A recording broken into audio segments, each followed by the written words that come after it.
Olá, boa noite. Seja muito bem-vindo ao Câmara Saúde desta semana. E eu quero começar o programa de hoje com uma pergunta para você. Você faz ideia da importância da pesquisa clínica para a sua saúde? Se a resposta foi não, eu te convido então a acompanhar este programa a partir de hoje. Você vai ficar surpreendido com tudo, com tanta informação poderosa que nós vamos trazer para você a partir de agora. E aqui no estúdio conosco está a doutora Keila Deutscher. Ela é farmacêutica, bioquímica e diretora executiva do Instituto Mederi, aqui de Passo Fundo. Doutora Keila, muito bem-vinda ao Câmara Saúde de hoje. É um prazer tê-la aqui conosco nessa noite. Prazer, muito obrigada pelo convite. Eu gostaria de começar com uma pergunta genérica para a gente situar um pouquinho a pesquisa clínica. Quais são as principais áreas de atuação da pesquisa clínica? A pesquisa clínica, vamos começar até com a definição, né? Ela é todo o estudo que envolva seres humanos para a gente obter o diagnóstico ou a resposta de uma questão de pesquisa. Então, a gente quer, por exemplo, saber se um novo tratamento para diabetes, ele é eficaz, ele é efetivo, se ele vai realmente diminuir o nível de açúcar, né, no sangue daquele paciente que tem diabetes. Então, a gente vai estudar esse novo medicamento.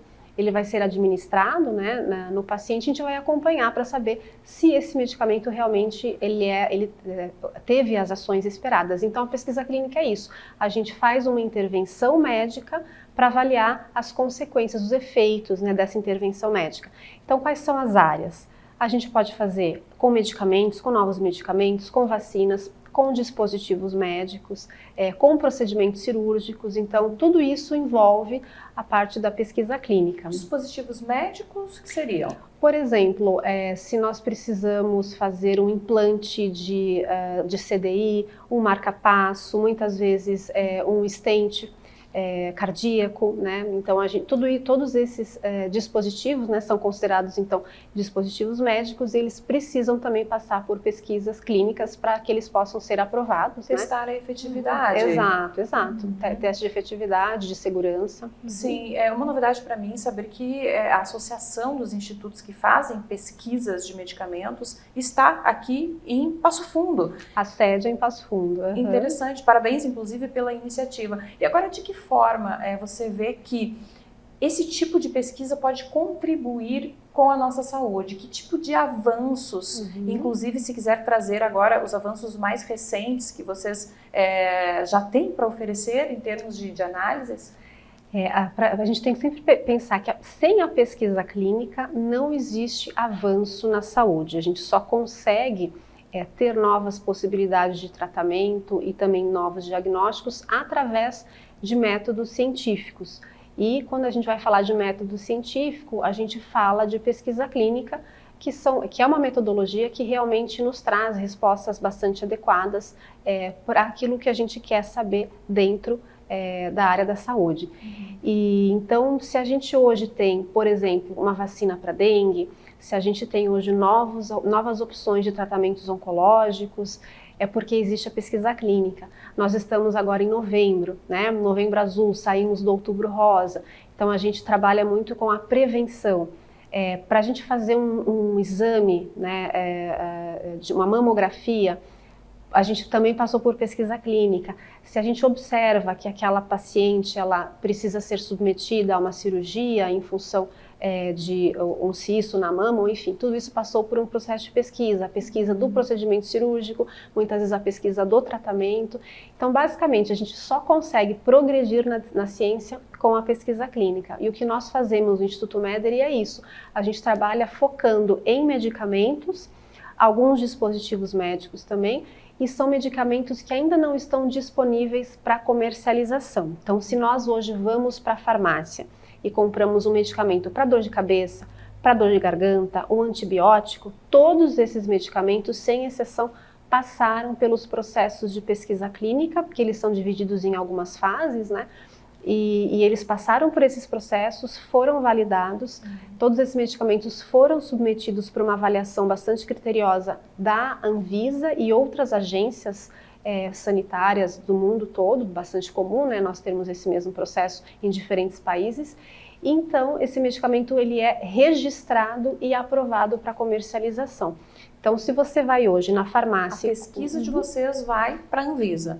Vai também para a Anvisa, os resultados também vão para a Anvisa. Para que ela, então, autorize a comercialização. Isso. Entendi. Nós temos hoje pesquisas de diferentes fases, com diferentes áreas terapêuticas, e essas pesquisas elas são patrocinadas por diferentes entidades. Então nós tivemos pesquisas, por exemplo, junto ao Instituto Butantan, nós temos pesquisas hoje com diferentes laboratórios, e esses laboratórios eles têm eles compilam esses resultados para que eles submetam para as agências reguladoras, porque os estudos que nós trabalhamos, eles são bastante complexos e muitas vezes eles necessitam de um número muito grande de participantes. Então, é o que a gente chama de estudos multicêntricos e muitas vezes, ou na maioria das vezes, multinacionais. Então, o mesmo processo, o mesmo estudo que está sendo realizado aqui em Passo Fundo, está sendo realizado nos Estados Unidos, na Alemanha, na França.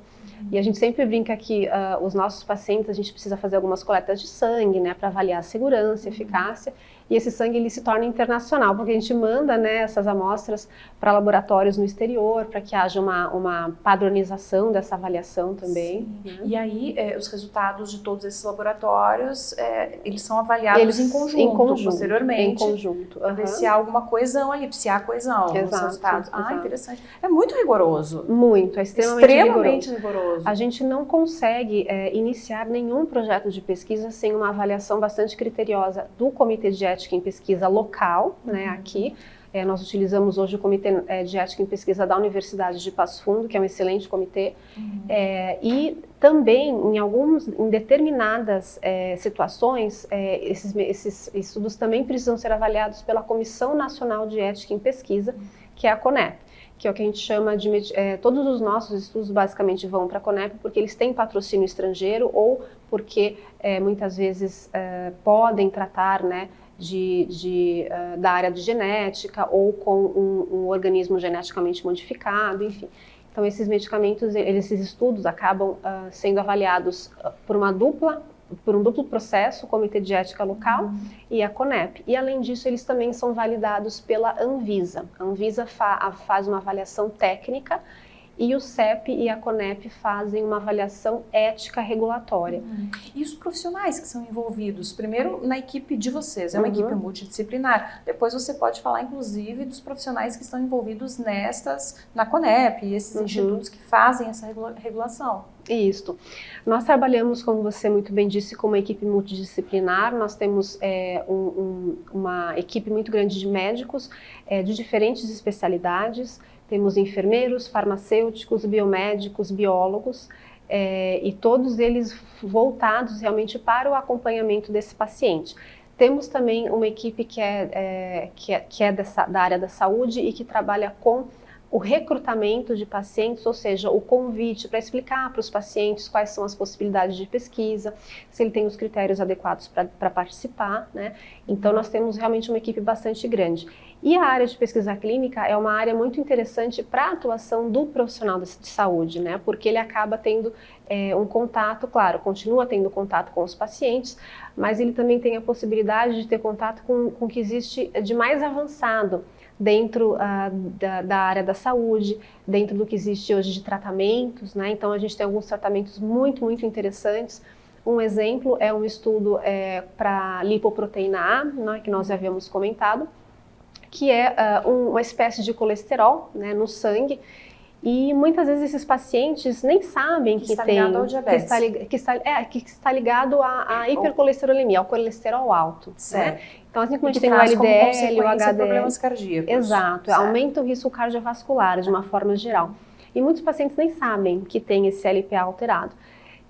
E a gente começa a ter hoje possibilidades de tratamento para a lipoproteína A que não existiam anteriormente, né? Então já existe uma possibilidade para esses pacientes que é entrar nesse estudo para a gente observar os resultados, enfim, para no futuro conseguir a validação, o registro desse novo medicamento para comercialização. Então né? Pessoas que têm que tipo de patologia podem procurar vocês para fazer parte desse estudo?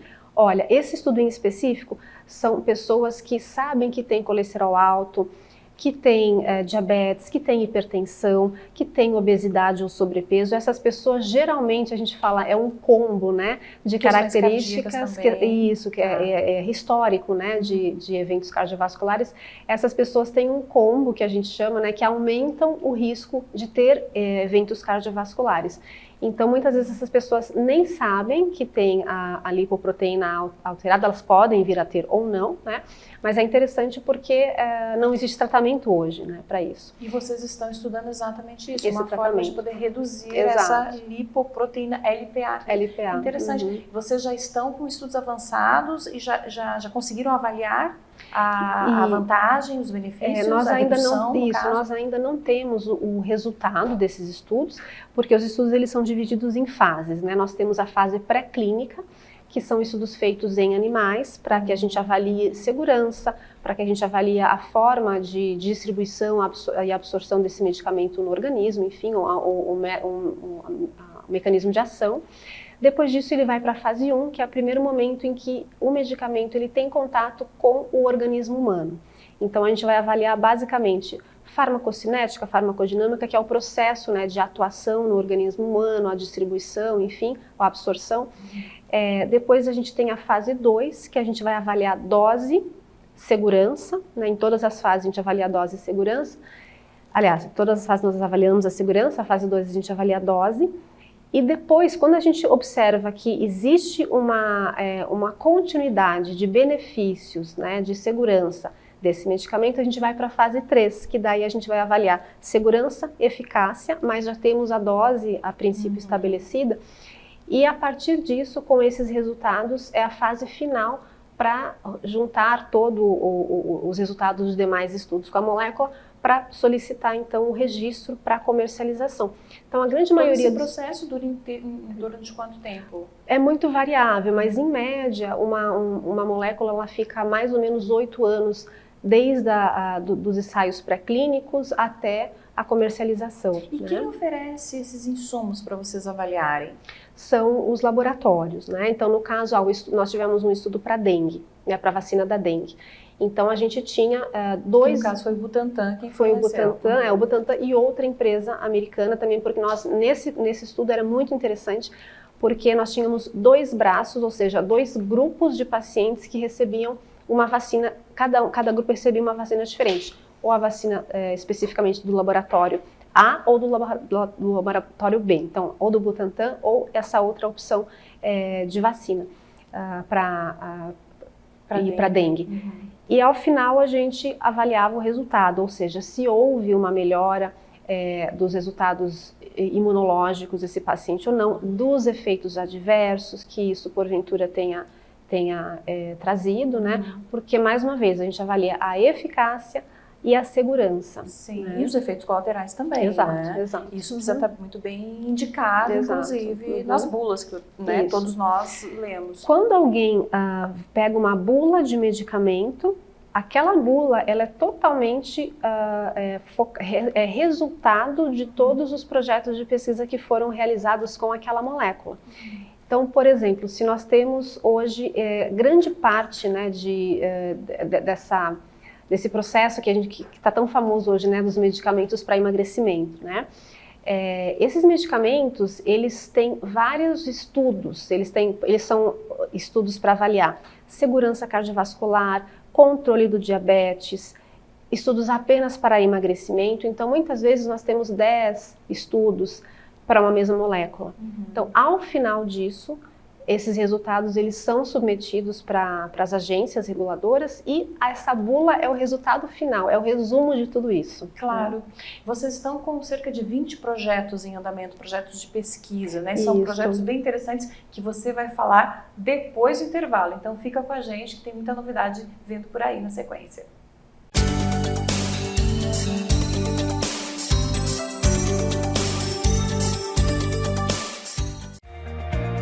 O que é importante para você é importante para a Câmara. A Câmara de Vereadores tem compromisso com a comunidade e transparência na gestão. Por isso, debater as necessidades da comunidade faz o trabalho do Legislativo ter muito mais resultados para você. Com participação, as mudanças acontecem e os investimentos geram mais desenvolvimento e garantem um futuro melhor para a nossa cidade. Câmara de Vereadores de Passo Fundo, a casa dos grandes debates.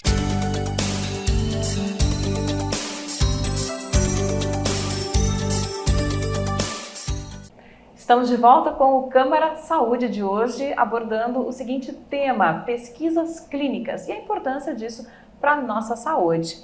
Segue conosco aqui no estúdio a doutora Keila Deutscher. Antes do intervalo, nós havíamos comentado que vocês estão avaliando em torno de 20 projetos, né? Poderia falar dos principais projetos que estão sendo desenvolvidos no Instituto? Sim, sim. A gente sempre qualifica os projetos como projetos em fase inicial, que é a fase regulatória, que às vezes demora um pouquinho, projetos ativos, que estão ou em recrutamento ou em acompanhamento. Então, desses 20 projetos, nós temos alguns bastante interessantes, né? Por exemplo, estudos para cefaleia, estudos para pacientes com Alzheimer, estudos para pacientes com asma, com hipertensão pulmonar, depressão, estudos para depressão. Temos também estudos hoje para pacientes com risco cardiovascular, para a lipoproteína A, que nós havíamos comentado, né, anteriormente.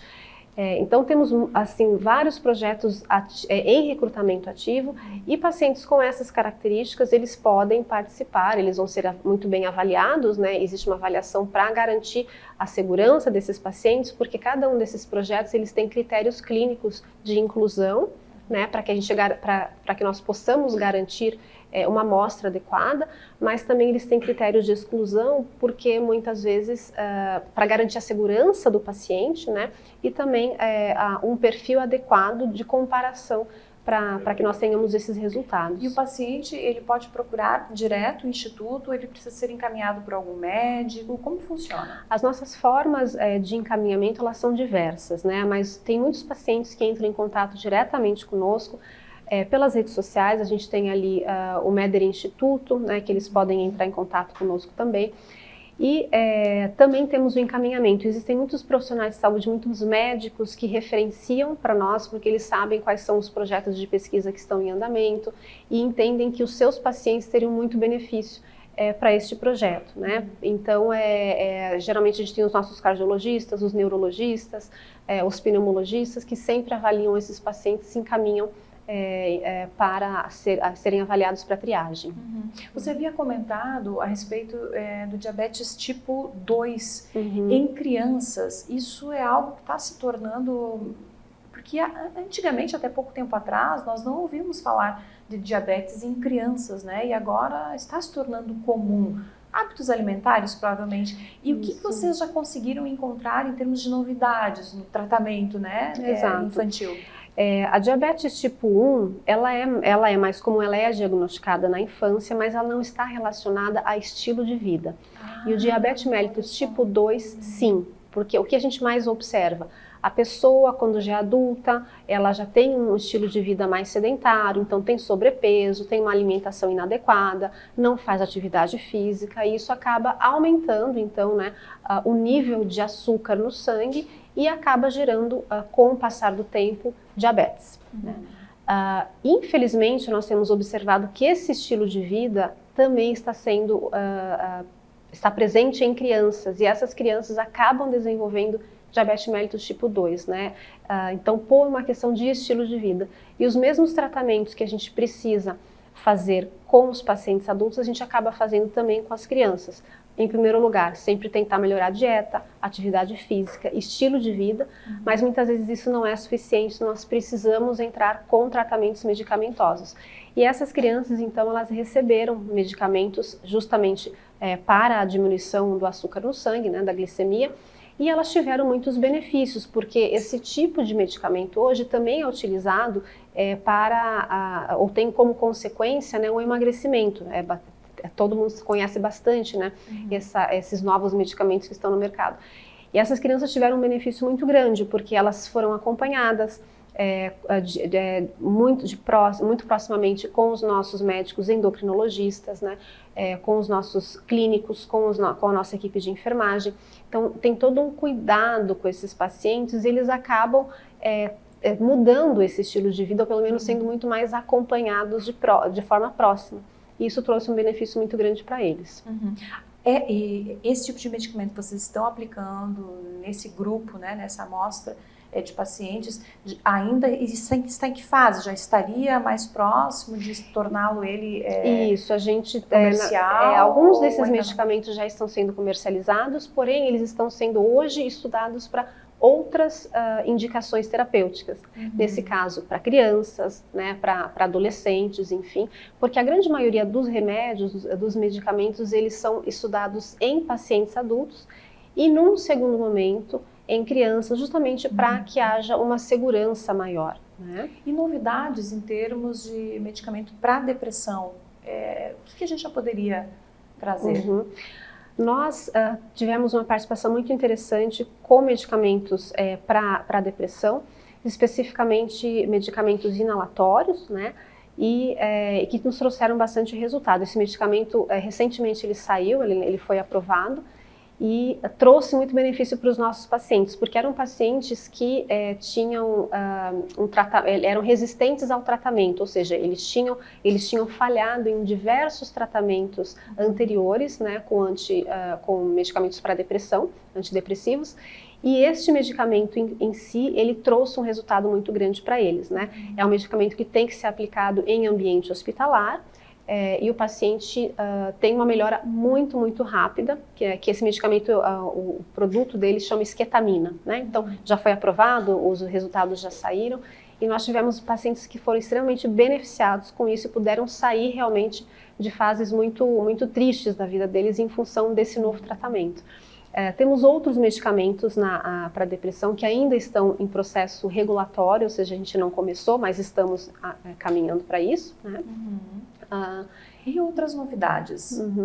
A gente tem hoje, nós iremos começar também muito em breve um estudo... Novidades que podem ser ditas, né? Porque alguns estudos eles são sigilosos. A gente ainda não pode falar, né, dos resultados em função de questões de patente das empresas também, né? Mas a partir do momento que esses resultados eles são publicados, a gente pode comentar um pouquinho sobre isso. E então nós tivemos recentemente um resultado de um dos nossos estudos também para esses medicamentos para diabetes, para esses emagrecedores, e que eles nos trouxeram resultados muito interessantes em relação a emagrecimento e principalmente redução de risco cardiovascular. Então, os pacientes que entraram no grupo que recebeu o medicamento, nós temos o controle e o medicamento. E quem recebeu o medicamento, ao final de um acompanhamento de mais de 5 anos, eles tiveram uma redução em 14% do risco de eventos cardiovasculares graves, né? Então, seria infarto agudo que poderiam levar à morte. Esse índice de 14% já é bem satisfatório para vocês? É um índice importante. Sim. E temos outros estudos com o mesmo tipo de medicamento que trouxeram resultados ainda mais interessantes. Muitos ainda estão sendo compilados, mas que demonstraram uma redução significativa de eventos de eventos como infarto agudo, como AVC, né? Porque o paciente, quando ele tem síndrome metabólica, né, quando ele tem o diabetes descontrolado, ele acaba tendo muito maior risco de ter, por exemplo, um infarto agudo do miocárdio, um AVC ou outros tipos de problemas tromboembólicos ou cardiovasculares. Então, o que a gente foca hoje? No emagrecimento. Quando você emagrece, você diminui uma série de fatores. E, obviamente, esses medicamentos atuam também na redução do nível de açúcar no sangue, mas eles auxiliam muito o processo de emagrecimento por uma série de mecanismos de ação. E isso acaba diminuindo muito o risco cardiovascular dos pacientes. Existe uma máxima que eu escuto de maneira aleatória assim, nas redes sociais, mas que quanto mais adequado você se alimenta, melhor funciona o seu organismo. E melhor funciona o seu cérebro. Eu achei isso muito interessante, porque nós não precisamos de muita comida no dia a dia. A gente precisa daquele combustível básico, diário, para manter a máquina funcionando, né? Exato. E eu achei interessante isso. Então faz todo sentido com isso que você está me trazendo, né? O emagrecimento, ele potencializa as funções do organismo de maneira geral, e inclusive o sistema imune. Exato. É uma afirmativa correta? É uma afirmativa correta, até porque a obesidade, ela traz questões muito inflamatórias também no organismo, né? Então, basicamente, a gente tem que entender que hoje a obesidade é uma doença e ela pode trazer consequências muito graves e problemas adicionais, né, à saúde do indivíduo. Então, hoje, os cardiologistas, a principal preocupação deles, além, obviamente, dos problemas do coração, é emagrecer o seu paciente. Sim, que é muito desafiador, porque às vezes está relacionado a compulsões e às vezes até com questões emocionais, né? Porque muitas pessoas comem para compensar alguma dor emocional. Então é muito interessante esse. E isso também, o trabalho de vocês, ele dialoga também com a longevidade saudável. Porque hoje em dia nós estamos vivendo mais, apesar de termos tantas doenças, né, no nosso meio, nós estamos vivendo mais e a expectativa de vida está aumentando. E que está relacionado também com, não apenas com mudanças no seu dia a dia, né, no seu meio, alimentação, atividade física, qualidade do sono, enfim, mas também com essas novas medicações que surgem para combater as doenças. A gente tem, então, um aumento da expectativa de vida, esperamos que haja um aumento da qualidade de vida, mas como existe um envelhecimento, existem também os problemas ligados ao envelhecimento. Por exemplo, doenças neurodegenerativas, né? Então, assim, dentro da pesquisa clínica, nós temos hoje mais ou menos 50% das pesquisas que acontecem no mundo, elas são na área de oncologia. Depois a gente tem doenças, pesquisas, projetos na área de neurologia, na área aí entra o Alzheimer. Que aí entra o Alzheimer, doenças neurodegenerativas, né, epilepsia, enfim. E alguma novidade em termos relacionada ao Alzheimer? Nós temos agora um estudo especificamente para pacientes com Alzheimer. E esses pacientes a gente precisa avaliar muitas vezes porque o diagnóstico desse paciente às vezes não é Alzheimer, é um outro tipo, né, de doença neurodegenerativa, por exemplo, como demência vascular. Então muitas vezes o paciente ele não consegue diferenciar, então a gente precisa ter um especialista para avaliar bem esse paciente, né? Então esse estudo é para pacientes que têm psicose desenvolvida por Alzheimer, então é um tratamento específico para isso. Nós no futuro teremos um outro estudo que vai ser muito interessante, que é para pacientes que têm risco de desenvolvimento de Alzheimer, porque quando a gente fala do Alzheimer em si, porque é difícil ter essa diferenciação, né, esse diagnóstico fechado, esse paciente, isso pode também ser uma causa familiar. Então, se o meu pai tem Alzheimer, eu tenho uma chance maior de desenvolver a doença. E é possível agir antes que os sintomas... É o que a gente vai começar a estudar. Então, esse estudo provavelmente vai ser iniciado no ano que vem, porque ele está passando por todo o processo regulatório, que a gente falou que é bastante rigoroso, né? E após aprovado, a gente vai poder conversar e convidar pacientes que tenham maior risco de desenvolver a doença, mas eles não têm sinais muito graves. Na realidade, é aquele paciente que não tem sintomas ainda, mas que possui um risco maior de desenvolvimento. Então, a gente vai trabalhar com isso. Ou seja, perda de memória pode fazer sentido? Perda de memória pode estar relacionada com N motivos, não só a Alzheimer, né? Então não fiquem preocupados, né? Se você está com... Um monte de gente vai bater lá na porta do Instituto, do Mederi Instituto. Existem N motivos. @Mederi Instituto. As pessoas podem segui-los já. E aquelas que acharem que podem participar desses grupos de controle como voluntários, podem entrar em contato com vocês. Agora, dia 20 de maio é o dia municipal, né, da pesquisa clínica. Foi instituído aqui em Passo Fundo um dia específico para isso, que é interessante. Isso. Foi muito bacana porque a Câmara de Vereadores, ela abraçou muito essa causa, né? Então, nós sugerimos, nós primeiro falamos da importância da pesquisa clínica, das pessoas conhecerem, porque pesquisa clínica é acesso à saúde. Então, a gente falou da importância e nós sugerimos, né, da gente ter um dia comemorando, um dia para conscientizar em relação à pesquisa clínica. Então, a gente conseguiu a aprovação dessa lei e então a gente tem no dia 20 de maio, anualmente, é o Dia Municipal da Pesquisa Clínica, que cai juntamente com o Dia Mundial da Pesquisa Clínica, a gente fez de propósito, né? E de 15 a 20 de maio é a Semana da Pesquisa Clínica. Então, durante esse período, a gente faz diversas ações para justamente convidar as pessoas a entender mais. A gente faz palestras em universidades, em faculdades da área da saúde, para que também esses estudantes entendam que é uma forma de atuação. Claro. E nós fazemos também atividades para o público em geral, para que eles entendam mais o que é pesquisa clínica, como é que eles podem participar. E agora no dia 10 de novembro tem mateada. Exato. Na Gari. Essa mateada, na realidade, ela seria feita em maio, né? Mas infelizmente nós não estávamos num período muito bom no nosso estado. Ali, né? Então a gente não tinha assim nenhum tipo de vontade de fazer qualquer comemoração, claro. Né? Então, né, a gente acabou adiando essa mateada e acho que hoje agora, né, no mês de novembro, acho que vai ser um movimento assim, né, interessante para a gente fazer. Vai ser no dia, vai ser no dia 10 de novembro, domingo, período da tarde. Ali na Gari, na Praça da Gari. Então a gente vai ter mateada, vai ter, enfim, algodão doce, vai ter brinquedo para as crianças e nossa intenção é convidar, né, a população e a gente vai estar lá conversando com as pessoas, falando o que é pesquisa clínica, como é que eles podem participar, da importância. Nós teremos voluntários nossos de pesquisa clínica, ou seja, os participantes das pesquisas vão estar lá conosco também, né? Então é para divulgar mesmo e para convidar a sociedade a entender um pouquinho mais dessa área.